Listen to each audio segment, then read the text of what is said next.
देखा जाए तो आज का जो हम सबका पहला क्वेश्चन है कि ऑस्ट्रेलियन ओपन में पुरुष एकल का खिताब किसने जीता है। ये क्वेश्चन दिया गया हम सबका कि ऑस्ट्रेलियन ओपन हाल फिलहाल में अभी जो संपन्न हुआ है उसका पुरुष एकल का खिताब किसने जीता है। तो पहले तो यही जान ले कि ऑस्ट्रेलियन ओपन ये है क्या, ग्रैंड स्लैम का आप लोग नाम सुनते होंगे।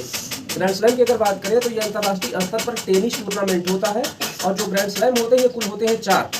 एक वर्ष के अंदर पूरे 4 ग्रैंड स्लैम होते हैं और उन 4 ग्रैंड स्लैम का अगर हम सबको नाम याद करना हो, कभी कभी ना एक सीरीज में आपसे पूछ लेता है कि क्रम के अनुसार कौन से ग्रैंड स्लैम पहले होता है, कौन सा उसके बाद करके कौन कौन सा होता है। तो इसके लिए एक आज मैंने देखा है ना, एक शब्द हम लोग याद करेंगे, अफवाह।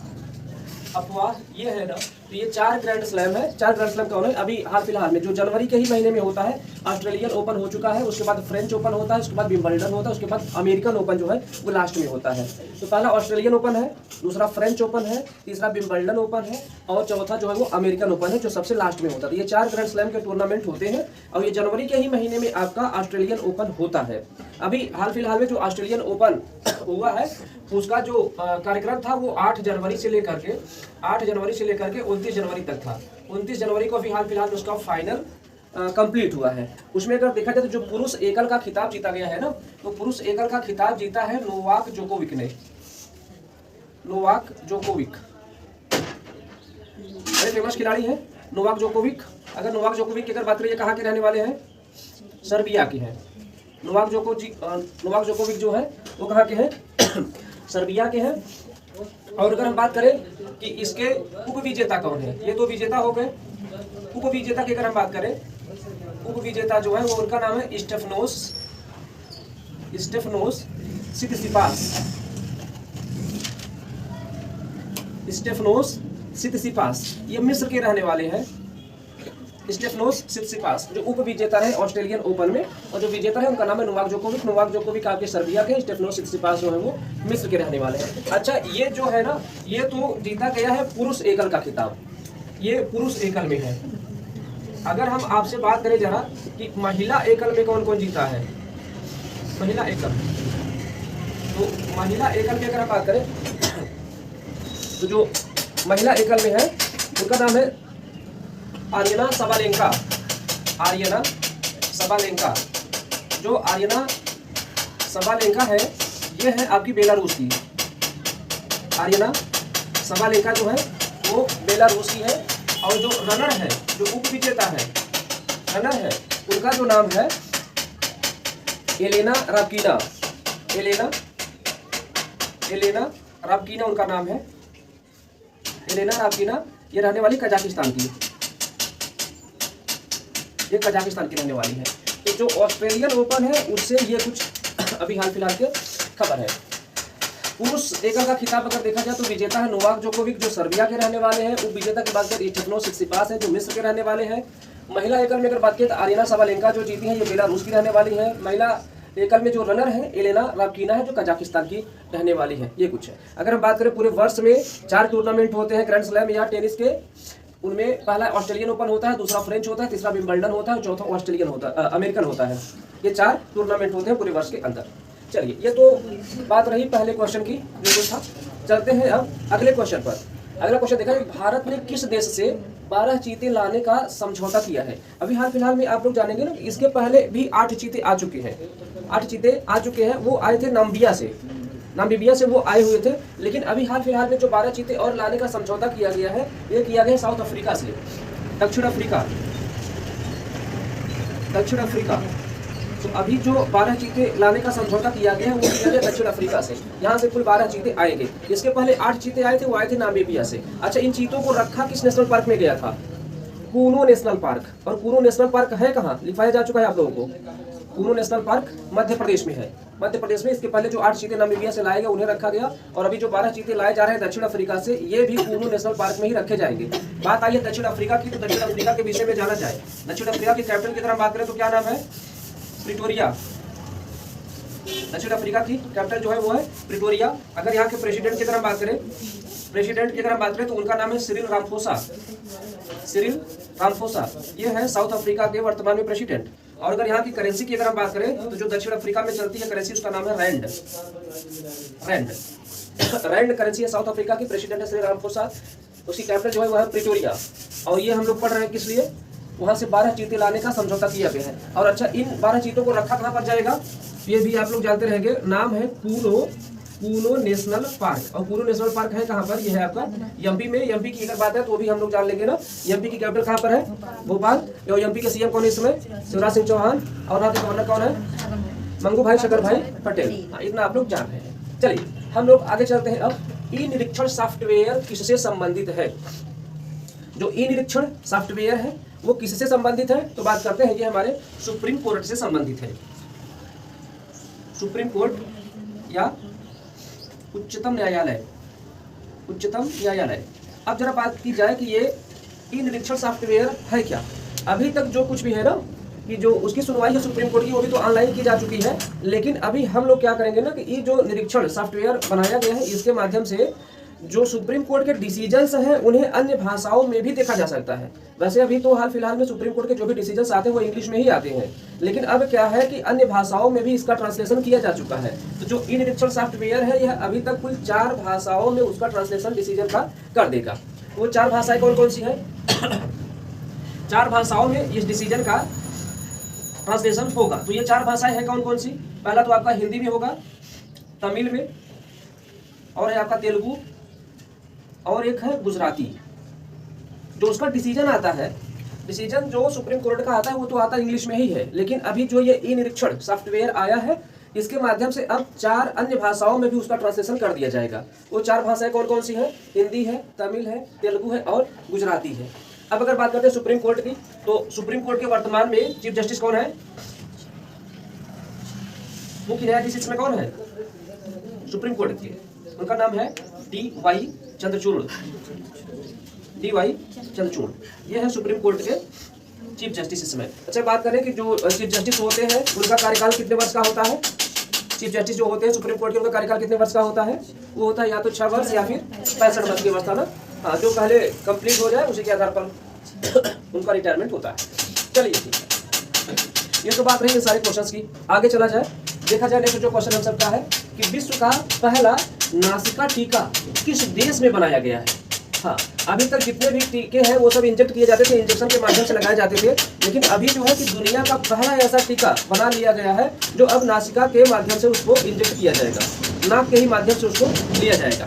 तो इसे बनाया किसने है, भारत ने ही बनाया है, भारत में इसको बनाया गया है, भारत में इसको बनाया गया है। अच्छा, इसको इंट्रानेजल वैक्सीन इसको कहते हैं, इंट्रानेजल है ये। और इंट्रानेजल का क्या मतलब है कि ये नासिका मार्ग से ही इसको इंजेक्ट किया जाएगा, ये नासिका से ही लिया जाएगा, ये नासिका से लिया जाएगा, नासिका से लिया जाएगा। ये हो गया इंट्रानेजल। और अगर बात करते हैं इससे बनाया किसने है, बनाया किसने है इसको, इसका नाम है भारत बायोटेक। भारत बायोटेक, और भारत बायोटेक हेडक्वार्टर से कहाँ पर है, हैदराबाद।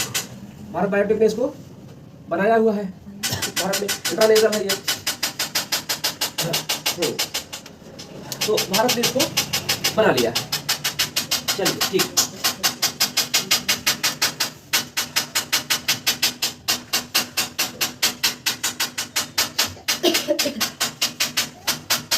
अच्छा, इसकी लॉन्चिंग किसने किया है, लॉन्च इसे किसने किया है, इसे लॉन्च किया है मनसुख मंडाविया ने।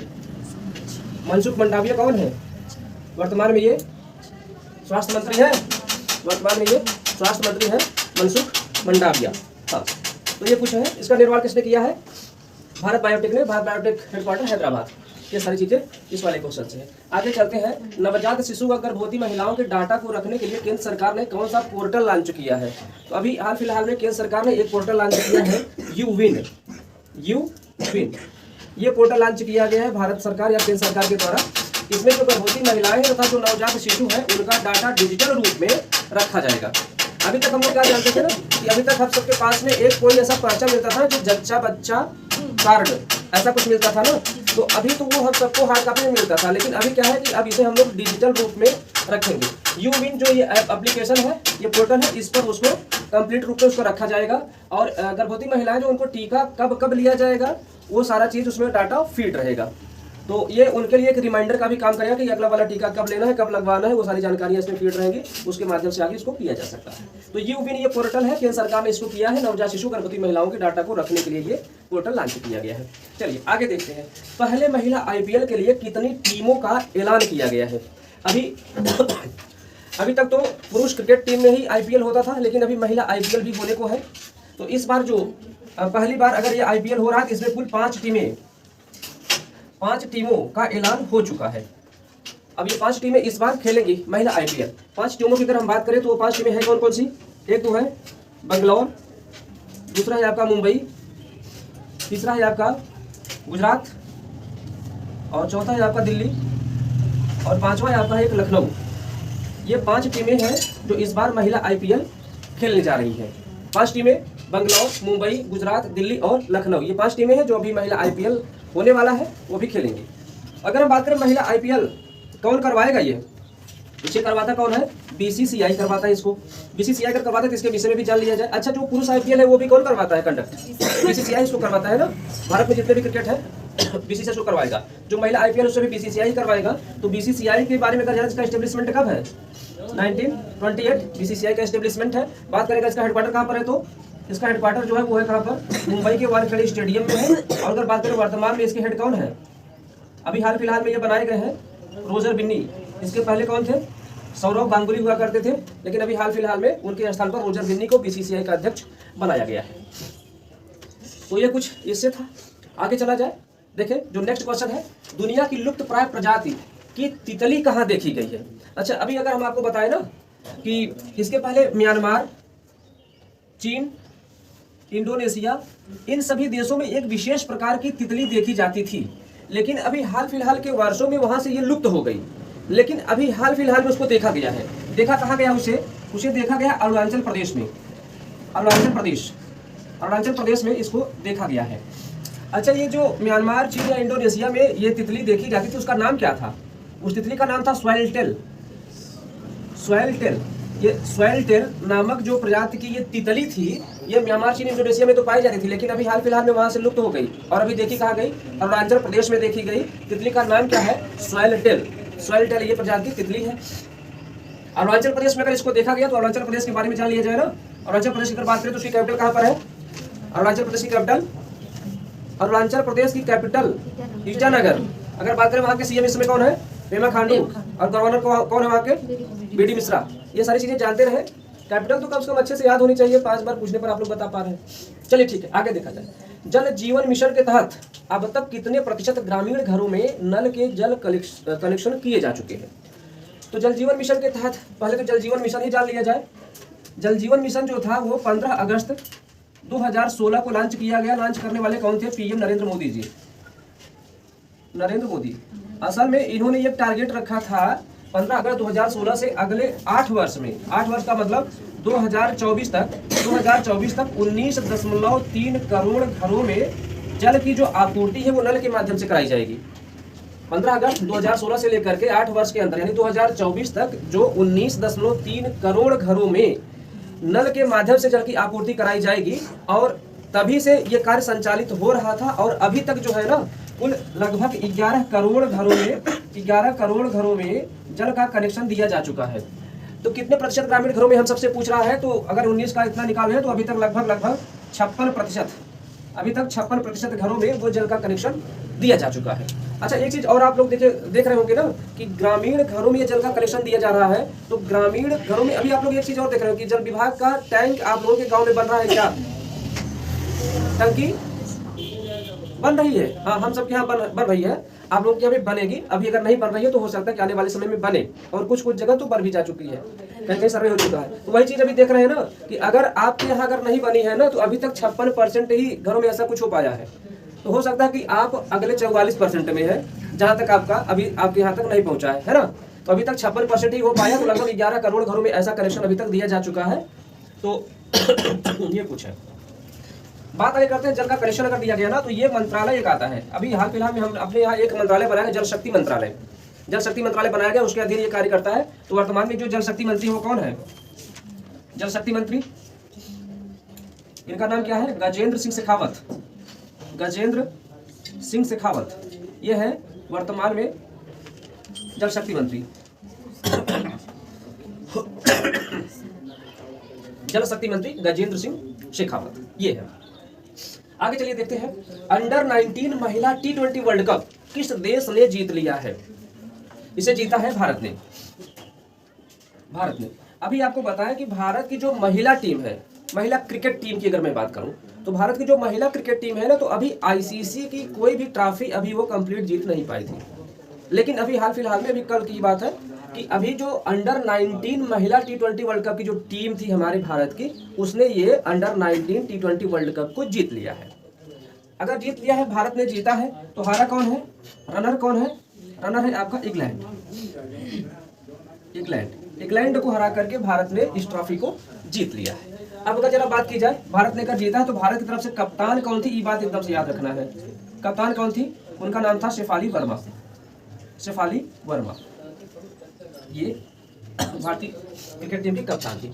अंडर 19 महिला T20 वर्ल्ड कप कंडक्ट किसने करवाया? कंडक्ट करवाया आईसीसी ने।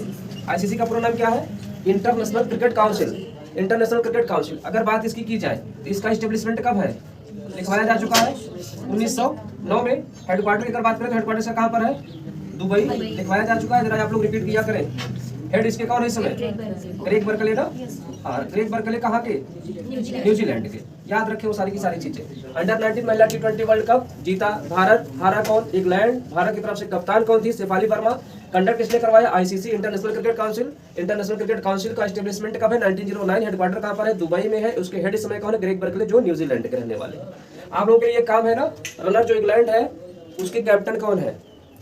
रनर जो इंग्लैंड है उसकी कैप्टन कौन है? आप लोगों को ये पता करके आना है। आगे देखते हैं ना, Pandit Hariprasad Chaurasia life time award किसे दिया गया? हाँ, ये जरा जाने ना कि पंडित हरिप्रसाद चौरसिया, आप लोग भी जानते हो कि बांसुरी वादक थे पंडित हरिप्रसाद चौरसिया।